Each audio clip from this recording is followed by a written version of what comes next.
So for 120 days, 120 long days every year, most of us live in fear because guys like this are in session. Representative Paul Lundeen, glad to have you here. It's a pleasure to be here. You know, you joined Samuel Clemens. He said no man's life, liberty, or property are safe when the legislature is in session, and he is correct. All right, for those who don't know, Colorado has our state legislature, a House and a Senate, 35 here, 65 there, people, and they meet for 120 days by law. I think it's in the Constitution, is it not? It's in the Constitution. In the state Constitution for 120 days. This is a really long amount of time. I know Texas does it in what, 90 days? Every other year. Every other year. So guys like you only get together for 3 months every other year, not 5 months every single year. Other states do very similar things. They might have some other committees. And so for 120 days, reporters are down there, lobbyists are down there. We're always worried about what kind of fool thing you guys are going to do. You've come up with an idea. Tell me what you want to do. Absolutely. 120 days of mischief. What we'd like to do is 3 main things. Shorten that 120 days down to 60 days in the odd-numbered years, 90 days in the even-numbered years. Limit the legislators from the current 5 bills apiece that they get to 2 bills apiece, and go to a biennial budget. In that 90-day session, let's tackle the budget. Let's take on the budget and deal with that every 2 years instead of every year. And one more thing. You mentioned 65 and 35. The taxpayers of Colorado send 100 people to Denver to deal with the policy of the state. And nothing says policy like finance, but really only 6 individuals, the Joint Budget Committee, deal with that budget. We need all 100 legislators dealing with that budget. So 3 main things we do: shorten it, limit the number of bills, biennial budget, and get everybody involved in that Let's go through those, because all 3 of those are huge changes. The idea is to shorten the session. Let's talk about that first. Sure. Why the hell not? That seems like a no-brainer. And the reason I say that is you've been up there for 1 full session. You're now in your 2nd session. I've watched this for 30-some years, and the same thing happens. There are some interesting bills that happen throughout the year, but the real fight, everything happens in the last couple of weeks. It's kind of like a basketball game. You can watch the last 5 minutes and you see the whole game. Absolutely. You know, so we could have a 2-week session. I'm pretty sure we get the same amount of work done. The important things that need to be done, or the ones that we want to avoid and push off the cliff because there's not enough time, they'll still do it. You say changing it from 5 bills to 2, and so for people who don't know, every legislator is allowed to put in 5 different bills. Is that part of the Constitution, or is that just policy? That's policy. All right. So you've got 500 potential bills right there between the 2 bodies, and you limit that down. But let's go back to the length of the session. You know, there's laws all around us, the law of gravity, but there's laws about human nature as well. One of those laws is Parkinson's law. Every task expands to fill the time available. If we have 120 days, we'll spend 120 days, and you're absolutely correct. You're one of the few guys that know about Parkinson's law. I'm impressed. He's better than Murphy, but he's one of those laws. The reality is you're absolutely correct.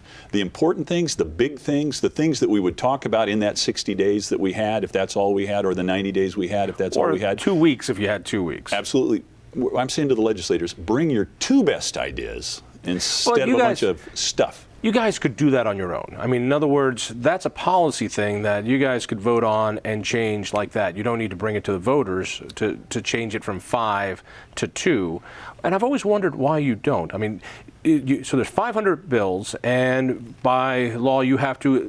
There's more than 500, right, go ahead. Because there's the late bills, and so sometimes there's 700, sometimes 800 bills in a session. 687 last year. 687, all right, so close to 700 last year. But I mean, they can get huge, and by law you have to vote on each one of them, which means it has to go to a committee to be either killed or postponed or something. It has to satisfy gavel. It has to be heard, which is the right. You send these people to represent you. You want the ideas that the constituents are bringing to the legislators to get heard. Right.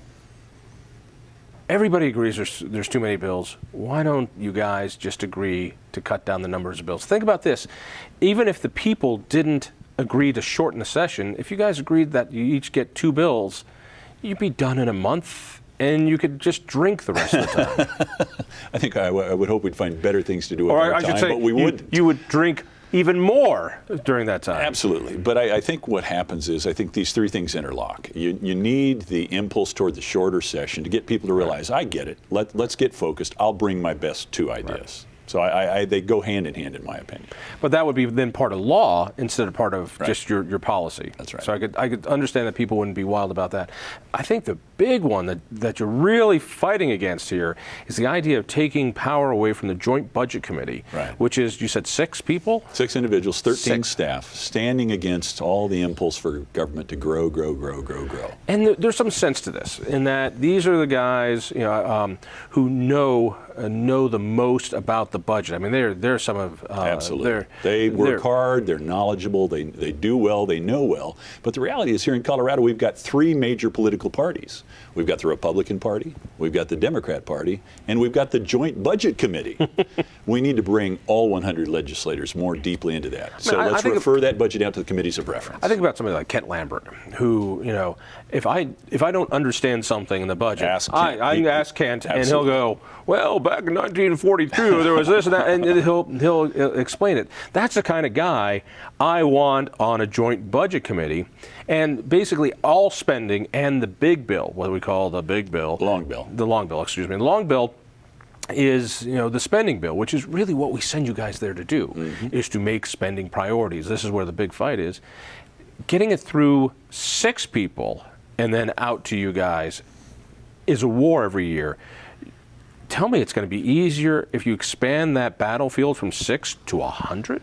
Yeah, absolutely. I think you don't turn your back on that level of expertise. And Senator Lambert, on the Joint Budget Committee, last year's chairman, this year's vice chairman, he is a wonk's wonk. That man knows everything there is to know about the budget. So I think you keep them engaged in the process.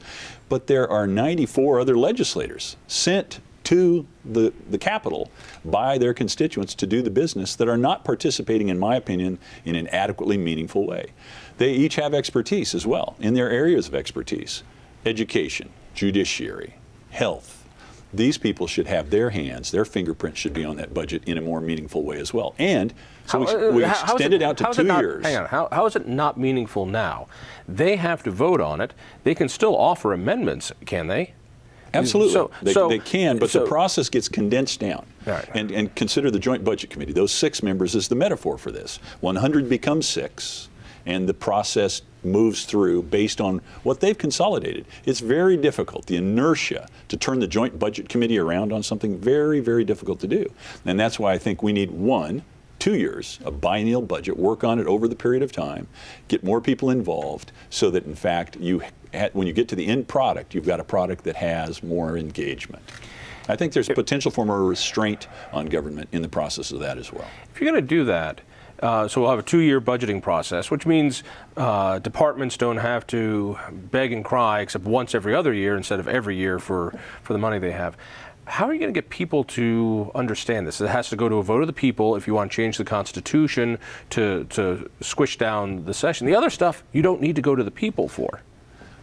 Absolutely, but it's all part of one big conversation. It's a governance question that inside the building, you've got to get everybody talking about these big governance issues, and the way to do that is to break that logjam with this conversation around shortening the session. Why would somebody not want to shorten the session? They love it so much down there during that? They do. I was surprised. They love the committee meetings? Okay, so I'm a rookie. I'm halfway through my first session. I'm in my 2nd year doing this. I ran this last year, and quite frankly, some of the most vehement opposition I got from my colleagues was on this bill. I'm serious about the business I do here. I take this seriously. Well, I take it seriously too, I said back to them. But the reality is, just because we take it seriously doesn't mean we need to drag it out and drag it out and drag it out. Let's take that meaningful portion of the session, last 30 days that we get into. Let's get to that sooner, and let's do it over the issues that we all agree are the big issues of the state. That Republicans and Democrats under that gold dome are against this in somewhat equal numbers? Would that be? No, that's not true. I think the Republican caucus is much more friendly to this idea, although it's not universally accepted as the best thing since sliced bread, although I think it is. I think you're running an uphill battle, but I want to wish you the best. Good luck to that. Thank you very much. Paul, thank you. And thank you. Check me out on KHOW Radio. Listen for more things at the Independence Institute. Go to independenceinstitute.org, and by all means, tell a friend about it. We'll see you next week.